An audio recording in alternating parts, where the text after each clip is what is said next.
जो सोचा था वही हुआ, जिसकी उम्मीद थी, आशंका थी, जो संदेह हम सबके मन में था वही हुआ है। चुनाव आयोग ने प्रेस कॉन्फ्रेंस की और पुराने वाले राजीव कुमार की तरह तथा महामानव की तरह सवाल कोई भी हो, एक ही तरह का गोल गोल गोल गोल गोल गोल जवाब देकर निकलने का प्रयास किया। जो सवाल असहज लगे, गंभीर थे, उनसे धीरे से किनारा कर लिया और एक ही बात को बार बार दोहराकर ऐसा लग रहा था कि विश्वगुरु की तरह ज्यादा से ज्यादा समय गुजारने पर फोकस है, सवालों के जवाब मिले न मिले। अभी बता देता हूं, ये वीडियो जरा लंबी हो सकती है क्योंकि काफी देर तक ज्ञानेश कुमार को सुनने के बाद एक एक बात का विश्लेषण करना और उनकी हरकतों को मद्देनजर रखते हुए सवालों को खड़ा करना जरा टाइम तो लेगा। इसलिए आप सभी से अनुरोध है कि पूरा सुनिएगा और धैर्य से सुनिएगा। मोटा मोटी बता देता हूं, इस प्रेस कॉन्फ्रेंस में दो तीन चीजें विशेष रूप से देखने को मिली। पहला तो ये कि सवालों से बचने का प्रयास, दूसरा ये कि देश की जनता यानी मतदाताओं के पीछे छिपने का प्रयास, महिलाओं के संविधान के पीछे छिपने का प्रयास, अपने ऊपर उठ रहे सवालों को वोटर्स के ऊपर डालने का प्रयास, विपक्ष को खासकर राहुल गांधी को डराने धमकाने का प्रयास, चेतावनी देने का प्रयास और जो मेरी मर्जी होगी वही करूंगा ये जताने का प्रयास ज्ञानेश कुमार गुप्ता ने बार बार दिखाया।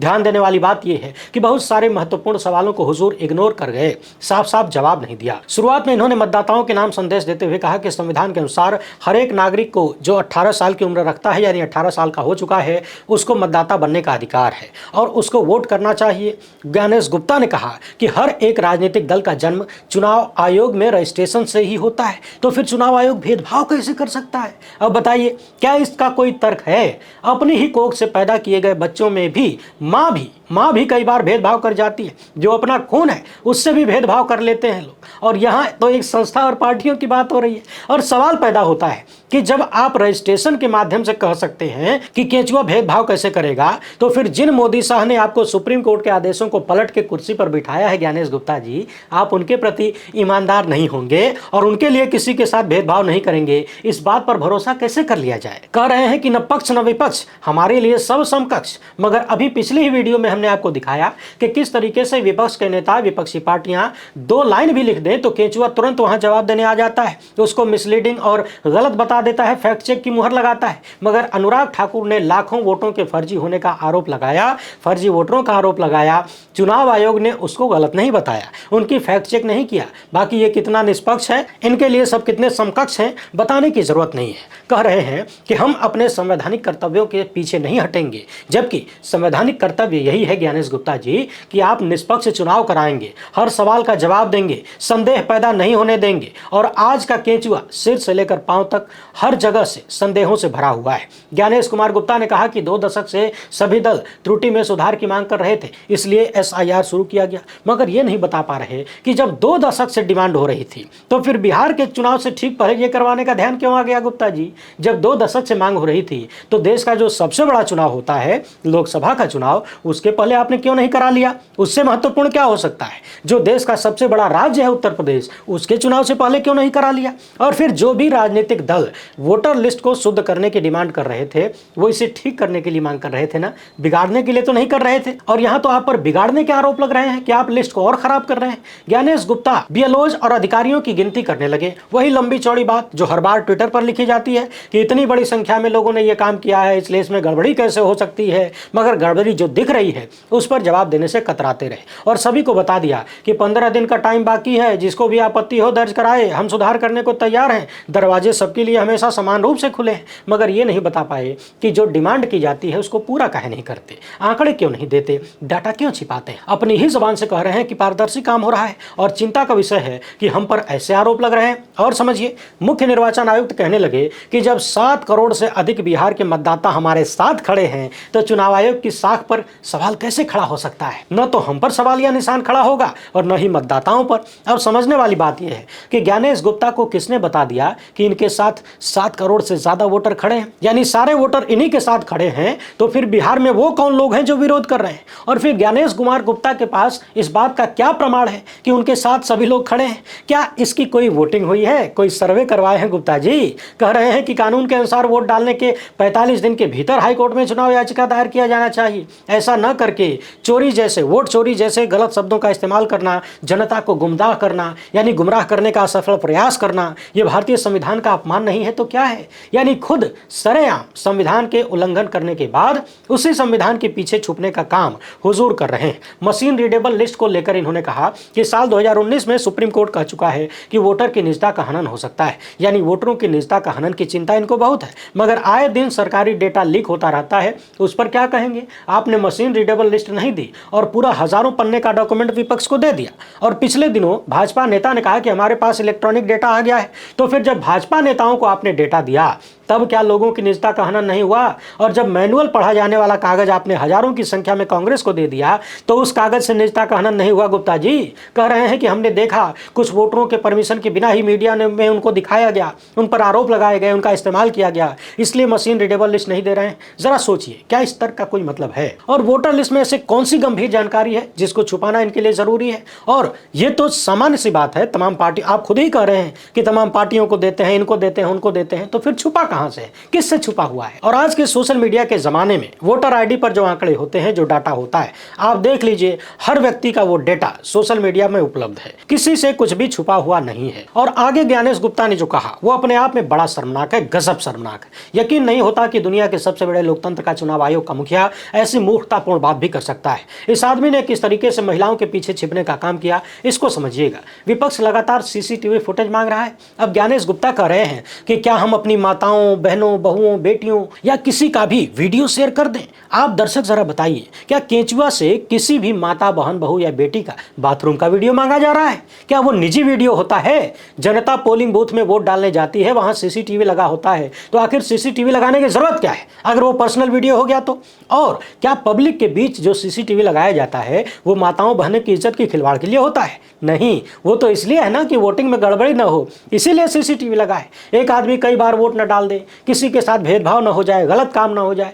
मगर महिलाओं के पीछे छिपने की कला देखिए। हर सवाल के जवाब को गोल गोल गोल गोल, लंबा चौड़ा, घुमा घुमा के, कई बात को बार बार दोहरा के उन्होंने प्रयास किया कि किसी तरह से लंबे से लंबा भाषण दे लिया जाए। एकदम फिल्मी स्टाइल में कह रहे हैं कि दोहरे मतदान का आरोप लगाया गया, सबूत मांगने पर जवाब नहीं मिला। अब आप दर्शक बताइए, विपक्ष या फिर देश की जनता क्या सबूत दे सकती है? राहुल गांधी ने एक ही महिला का कई वोटर आईडी कार्ड दिखाया, बताया कि जगह जगह रजिस्टर्ड है, ये भी दिखाया, वोटिंग वाली स्लिप भी दिखाई कि दो दो जगह पर उस महिला ने वोट डाला। अब जब तुम सीसीटीवी फुटेज दोगे ही नहीं तो राहुल गांधी और क्या सबूत दिखाएंगे? बाकी सीसीटीवी फुटेज तो आप ही के पास है ज्ञानेश गुप्ता जी, उसको चला कर देख लीजिए, उस महिला ने एक बार वोट दिया कि 2 बार वोट दिया कि 4 बार वोट दिया। सबूत तो आप ही को देना चाहिए। अपनी सच्चाई का आरोप आप पर लग रहा है, आप ही के पास सारे सबूत हैं। विपक्ष के पास जितना सबूत है उसने तो दे दिया, आप सिद्ध करिए कि आप सही हैं। लेकिन नहीं, ये बैठे हैं खाली धमकाने के लिए, कह रहे हैं कि ऐसे आरोपों से न तो चुनाव आयोग डरता है न कोई मतदाता डरता है। यानी सोचिए किस तरीके से कभी मतदाताओं के पीछे छुप रहे हैं, कभी संविधान के पीछे, कभी महिलाओं के पीछे, और बार बार छुप छुप कर आंकड़े छुपा रहे हैं। और चुनाव आयोग के मुखिया कह रहे हैं कि हमारे कंधे पर बंदूक रखकर मतदाताओं को निशाना बनाकर राजनीति की जा रही है। और आगे एकदम फिल्मी स्टाइल में छाती ठोकते हुए ज्ञानेश गुप्ता ने कहा कि चुनाव आयोग सबके साथ, यानी मतदाताओं के साथ चट्टान की तरह खड़ा था, खड़ा है और खड़ा रहेगा। इतनी बात कहने के बाद उन्होंने पत्रकारों के सवाल लिए। यहां जरा ध्यान दीजिएगा, सवाल सुनकर बड़ी उत्सुकता हुई कि जवाब मिलेगा, मगर हुजूर चुपके से कन्नी काट काट के निकलते रहे। पूछा गया कि केरला से आरोप लगा है वोटर लिस्ट को लेकर, क्या आप इसकी जांच करेंगे? तो जवाब में लगे प्रक्रिया दोहराने कि कैसे आरोप लगाया जाता है, कहां कौन सा फॉर्म दिया जाता है, कहां शिकायत की जाती है, वहां से नहीं हुआ तो कहां जाया जाता है, 45 दिन के भीतर शिकायत करना होता है, रिजल्ट के बाद शिकायत करने से क्या होगा, और यदि रिजल्ट के बाद शिकायत करते हैं तो इसका मतलब कुछ नहीं है, इसका मतलब होता है कि आप राजनीतिक बयानबाजी कर रहे हैं। केरल हो, कर्नाटक हो, बिहार हो, रिजल्ट आने के बाद शिकायत करेंगे तो इसका उद्देश्य जनता समझती है। अब आप दर्शक बताइए, जब पूरे शहर में हवा किसी और की चल रही हो और रिजल्ट किसी और के पक्ष में आए और विश्वसनीय तरीके से आ जाए तो आदमी रिजल्ट के बाद ही संदेह करेगा ना। कर्नाटक के मामले में केजरीवाल ने मशीन रीडेबल डाटा नहीं दिया। राहुल गांधी ने कहा कि 6 महीना लगा एक विधानसभा के डेटा को मिलाने में, तो ज्ञानेश गुप्ता 45 दिन की दुहाई दे रहे हैं और ऐसा डेटा दे रहे हैं जिसको मिलाने में 6 महीना लग जाए। अब अगर डेटा मिलाने में ही, एक विधानसभा का डाटा मिलाने में 6 महीना लग जाएगा तो 45 दिन के भीतर कोई शिकायत दर्ज कैसे कराएगा ज्ञानेश गुप्ता?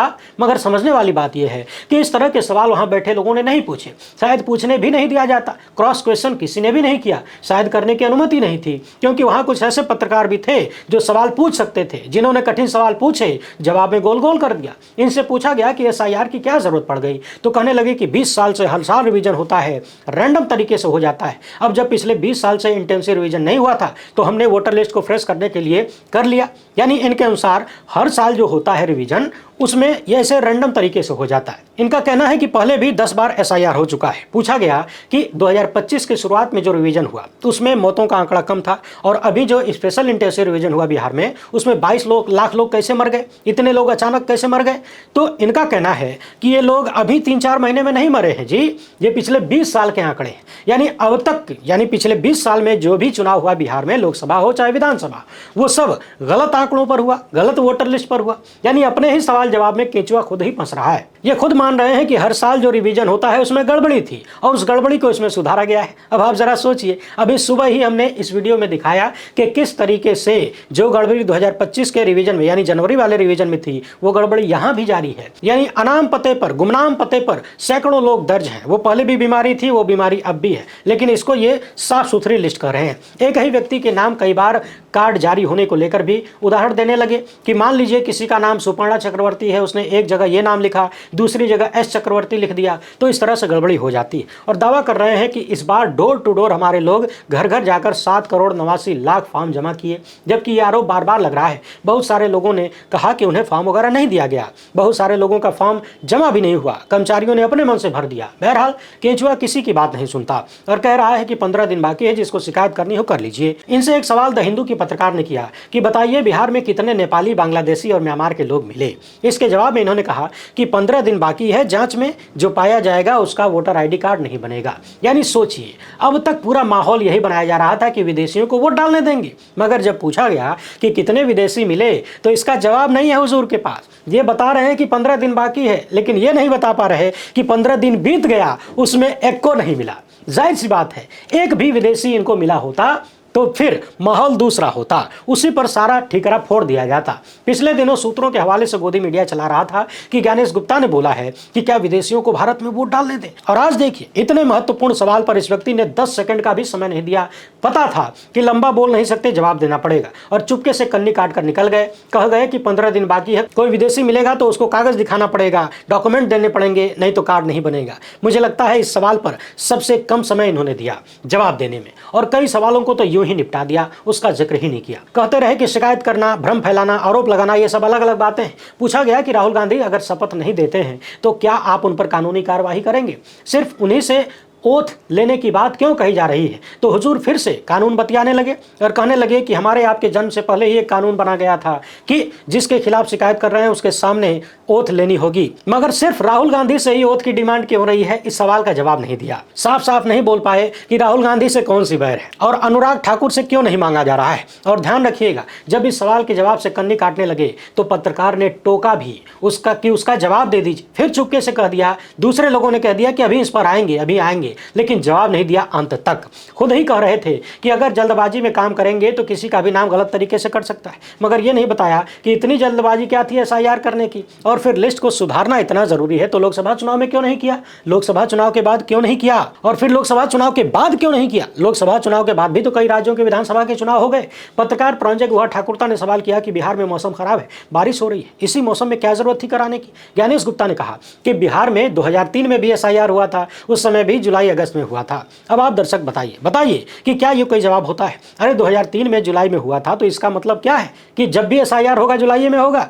एक बार गलती अगर हो गई तो वही गलती बार बार दोहराएंगे। अभी बिहार किस तरीके से बाढ़ से पीड़ित है, ज्यादातर क्षेत्र पानी में डूबा हुआ है, लोग बेघर हो रहे हैं, इसी बीच इनको ये कराना था। और इतनी बेशर्मी के साथ कहा जा रहा है कि 2003 में भी हुआ था इसलिए इस बार भी करवा दिया। 2 महीना पहले करा देते तो क्या बिगड़ता जाता गुप्ता जी।